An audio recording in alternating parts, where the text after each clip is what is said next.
Good afternoon. My name is Jami Pekkanen, and the presentation Acoustic Measurements at Finland's Historical TAFONI is joint work of me and Riitta Rainio.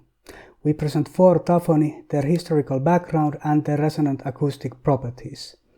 We'll also present methodology we developed for measuring and reconstructing their acoustics, geometry and visual appearance. The study is part of our ongoing archaeoacoustics project Sacred Sound and Ritual Soundscapes in Historical and Contemporary Fennoscandia. The project traces the acoustics heritage of Finland, Sweden and Norway, and especially traditions related to sound reflections.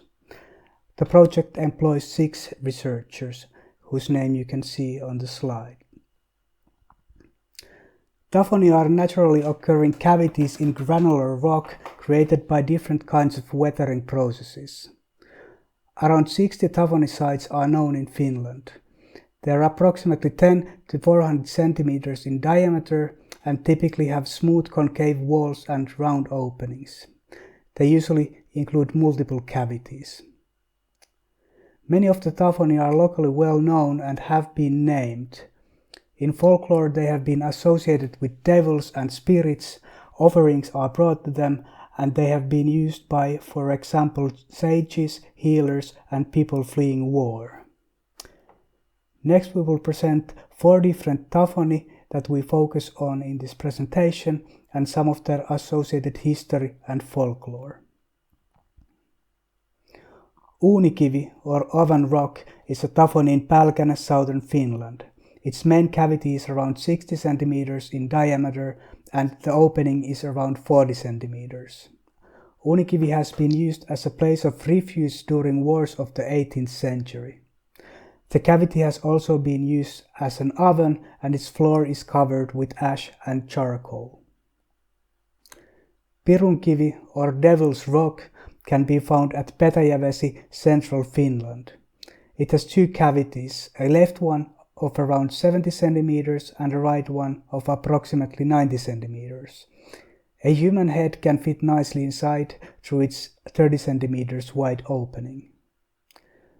According to folklore, the rock is inhabited by a devil and the devil sabotaged people's attempts at brewing alcohol in the cavity. Tonttukivi or Gnome Rock is a TAFONI with around 50 centimeter opening and an inner cavity of around 1 meter. It's a bit harder to access at around 3 meters from the ground, but there are steps in the rock that do make it possible.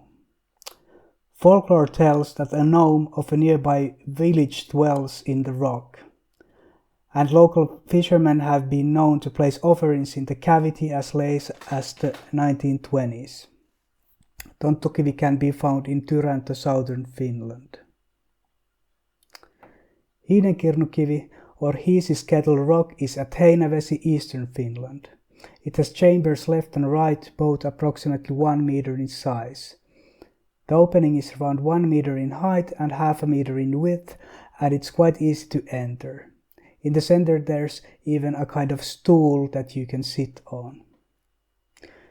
It's told that a 19th century sage used to sit inside the rock and listen to advices from spirits. The sage took patients into the cavity for healing until one day the rock started to eat one of the patients.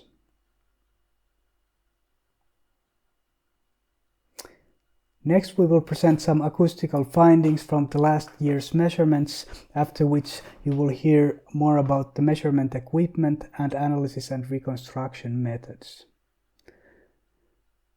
To measure the acoustics, we did use various excitation sounds, but here we present results based on simply playing an impulse from the speaker. Playing the impulse directly from the sound file sounds like this.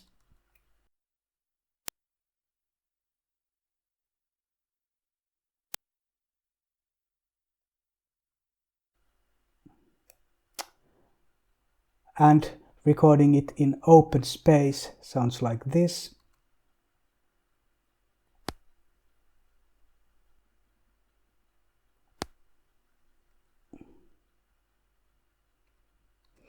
And as we can hear, the Playing the impulse produces mostly just a click sound.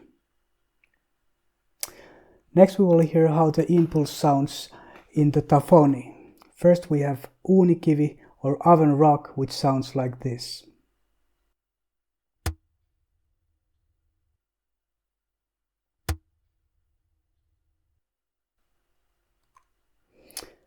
As we can see and hopefully hear, uunikivi produces noticeable reverberation tail lasting roughly 0.3 seconds. There's an isolated frequency 319 Hz, although it's largely masked by the thump of the early reflections. Next we hear tonttukivi or gnome rock.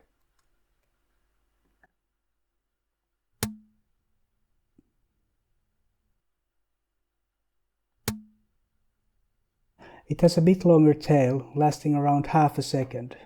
There's more noticeable resonant frequency at 214 Hz, which gives the response a bit of a ring. Moving on to pirunkivi or devil's rock, which sounds like this.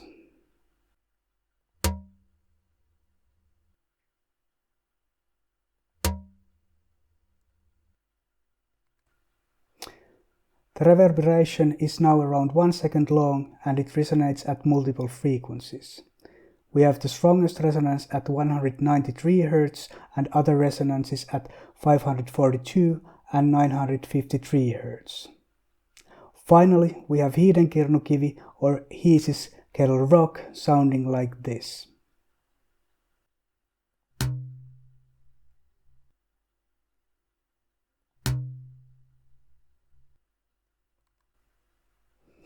There's a resonance of about 1.4 seconds. The strongest resonance is at 126 Hz, but there are others at 299, 475 and 618 Hz. And a bit about how the resonance arises.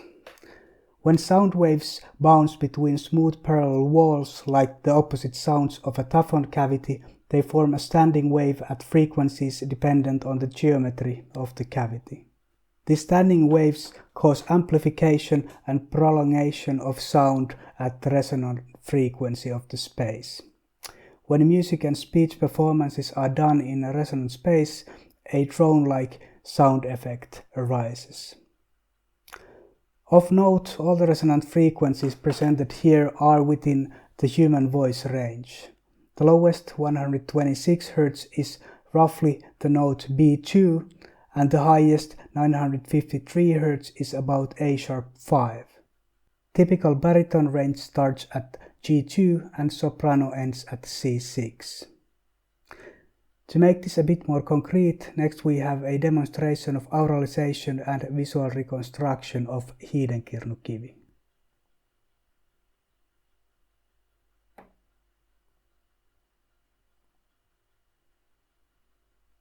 Korjailes nyt koiriisi raivaalle rakkiloita ennen toista torstaita ennen kolmatta pyhää kokonainen kuulumista hirnumista hiililinnu. Toisen koolle perkele tietäjän tekemä toisen kuninkaan koittelema.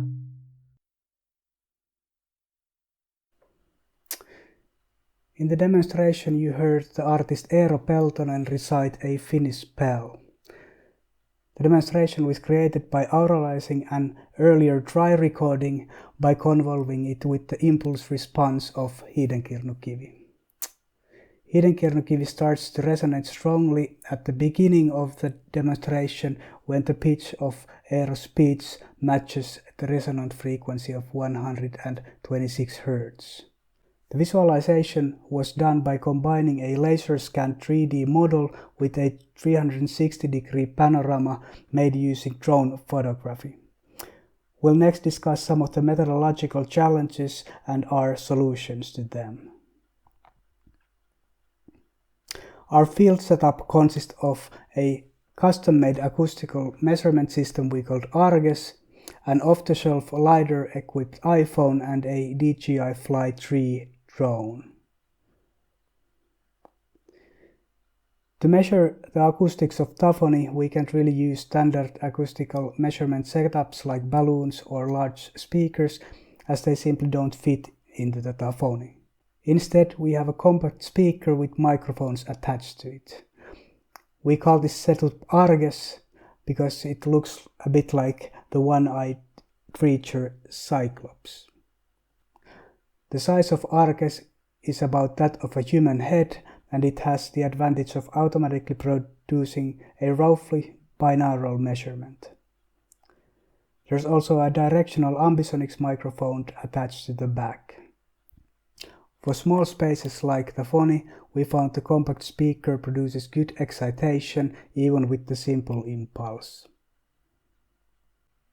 To measure the geometry of small and hard-to-reach spaces, we use a LiDAR-equipped mobile phone as a handheld 3D scanner. With it we get 3D meshes or other 3D reconstructions like neural radiance fields or Gaussian splats.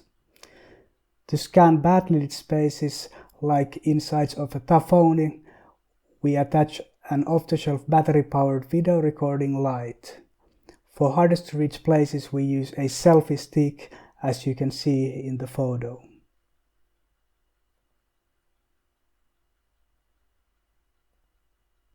With the scanning we get geometrically accurate 3D models that can be used for geometric measurements, visualizations, and for computational acoustic simulations. Lastly, we use a drone to photograph the environment. This gives us full panorama views and images from hard-to-reach perspectives. The drone photographs can be used to create photogrammetric 3D reconstructions of large-scale sites, such as the Siljavuori rock cliff seen in the picture. And these techniques were all combined to create our Hiidenkirnekuvi reconstruction, which we will hear and see once more.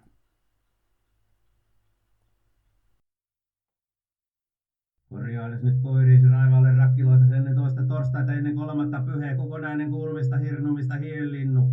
Toisen koolle perkele tietää tekemä toisen kuninkaan koittelema.